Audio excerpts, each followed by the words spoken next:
Hi guys, പണിയില്ല ടോക്സിൻ്റെ അടുത്തൊരു വീഡിയോയിലേക്ക് സ്വാഗതം. അപ്പോൾ ഇന്ന് റിലേഷൻഷിപ്പിനെ കുറിച്ച് ഞാൻ സംസാരിക്കും. റിലേഷൻഷിപ്പ് അത് ഇന്നത്തെ കാലത്ത് എല്ലാവരും ലോയൽറ്റി പ്രതീക്ഷിച്ചാണ് റിലേഷൻഷിപ്പിലേക്ക് എന്താകുന്നത്. ഞാൻ എൻ്റെ ഒരു അനുഭവം വെച്ച് പറയാം. I am a boy. ഞാൻ ഒരു റിലേഷൻഷിപ്പിലേക്ക് എന്താകുന്നുണ്ടെങ്കിൽ എനിക്ക് തോന്നിയത് ഓൾമോസ്റ്റ് എല്ലാ ബോയ്സും ലോയൽറ്റി പ്രതീക്ഷിക്കുന്നുണ്ട്, വിശ്വാസം.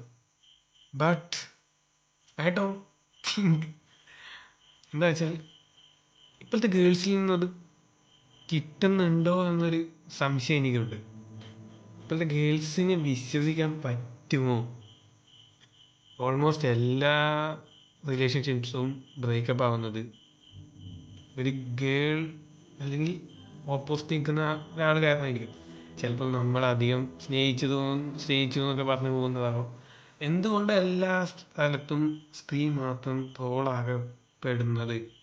കാരണം അവർ തന്നെയാണ്. എനിക്ക് തോന്നിയിട്ടില്ല. എന്താ വെച്ചാൽ എൻ്റെ അനുഭവത്തിൽ നിന്നും ഒട്ടനവധി അനുഭവത്തിൽ നിന്നും തേച്ച് പോയിട്ടുള്ളത് ഗേൾസാണ് ബോയ്സിനേക്കാൾ. ബോയ്സ് പറയും ബോയ്സ് ഭയങ്കരമാണ്, ഒരു രാക്ഷസന്മാരെ പോലെയാണെന്നൊക്കെ പറയും. പക്ഷേ ബോയ്സ് ഒരിക്കലും അല്ലാന്ന് ഞാൻ പറയില്ല. അങ്ങനെയുള്ളവർ കുറവാണ്.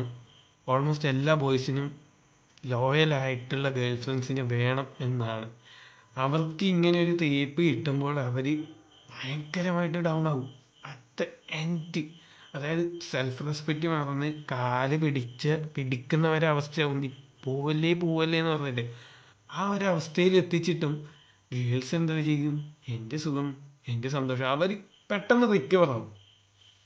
ആസ് എ ബോയ് എന്ന രീതിയിൽ ഞാൻ പറയുന്നു, ഇത് കാണുന്ന ഗേൾസിന് എന്തെങ്കിലും ഇതിൽ അഭിപ്രായമോ എന്തെങ്കിലും ഉണ്ടെങ്കിൽ കമൻറ്റ് ചെയ്യുക. പിന്നെ share to those victims friends. അപ്പോൾ പിന്നെ ഫോളോയും ചെയ്യും. ബൈ.